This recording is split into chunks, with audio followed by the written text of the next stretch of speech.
Hey, what's up, guys? Hoping you're all having a great holiday. As you know, the official translated version of Chapter 234 for Black Clover is out, and since I had the free time, I figured I might as well make a video talking about the differences between the official translation and the fan translation, talk about how it changes up some of the aspects of the story, and give my predictions on based off now that we have the official translated version, what's going to be coming up in the future chapters. Okay, so to start things off, this is actually a difference that's really not that important, but it's kind of interesting to talk about, was the fact that the guy who's actually telling his backstory, his name is Ralph, but when you read the fan translated version, it's spelled R-A-L-F. But when you read the official version, his name is actually spelled R-A-L-P-H instead, which is normally how you would expect to spell Ralph. And again, this is actually a difference that really isn't important, but I figured it was something that was worth mentioning in the beginning of the video.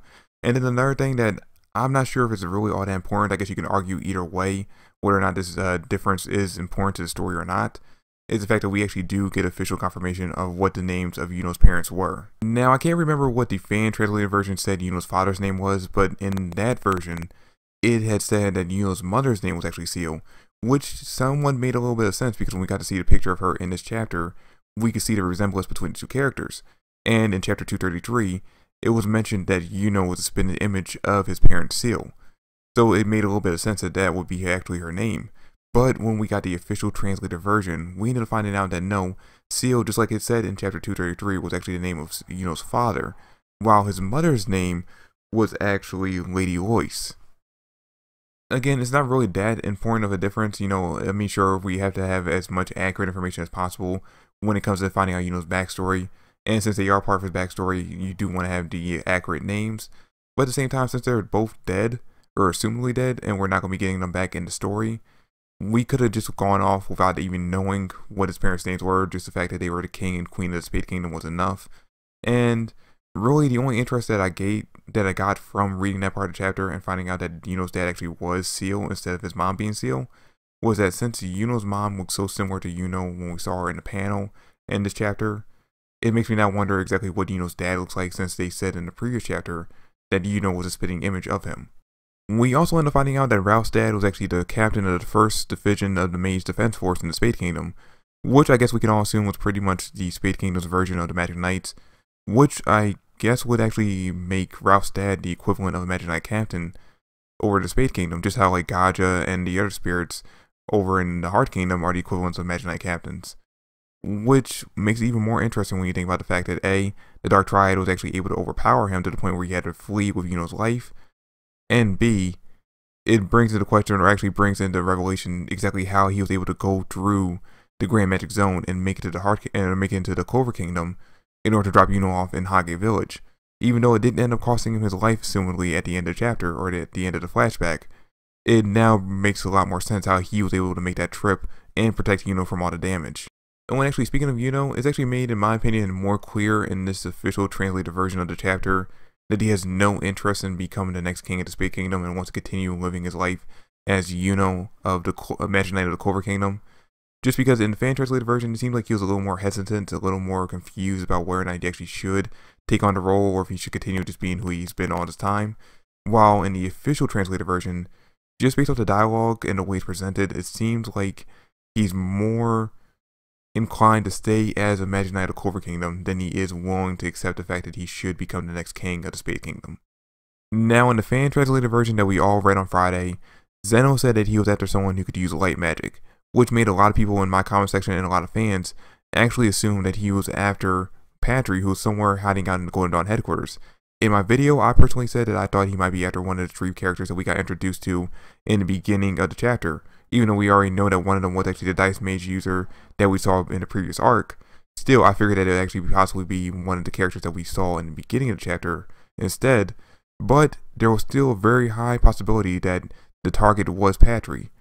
Now, in the official translated version, we end up finding out that the person Zeno is actually after is an Arcane Stage Mage. And if you don't know, Arcane Stage Mage is basically the official translated version of Dark Tier, but a much less core name. And it basically just stands for someone who basically can't be classified on the official tier list because of their magical abilities or their abilities in general.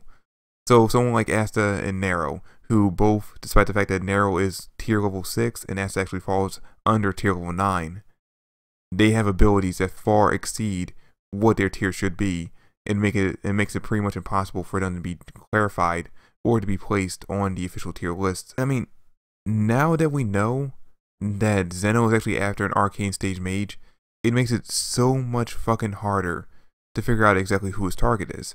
Because alright, the Arcane stage mage is still such a new term to us that we don't officially know what qualifies someone as being one.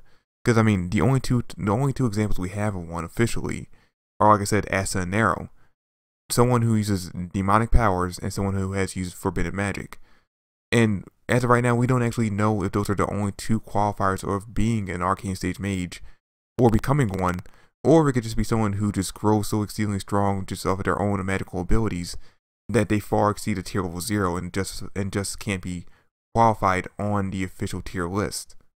Now, regardless of how he qualified to become an Arcane stage mage, I doubt the 3 characters I saw in the beginning of the chapter who I claimed would possibly be the target actually still are the target, just because of the fact that I doubt any of them would be an Arcane stage mage. But still, it calls into question what is the qualification of being one. Because alright, if it's the former, and basically you have to either use demonic powers or have used forbidden magic, then it makes more sense that the idea that Patry might be the target if he actually is hiding out somewhere inside the Golden Dawn headquarters. That makes a lot more sense now, because of the fact that in the previous arc, Patry was turned into a dark elf, so now he does use a form of forbidden magic with his new magical abilities. So he could be qualified under the Arcane stage mage. But if it's the latter, that could mean that pretty much any character who is just so strong that they can't even be qualified as a tier level 0 could be an Arcane stage mage.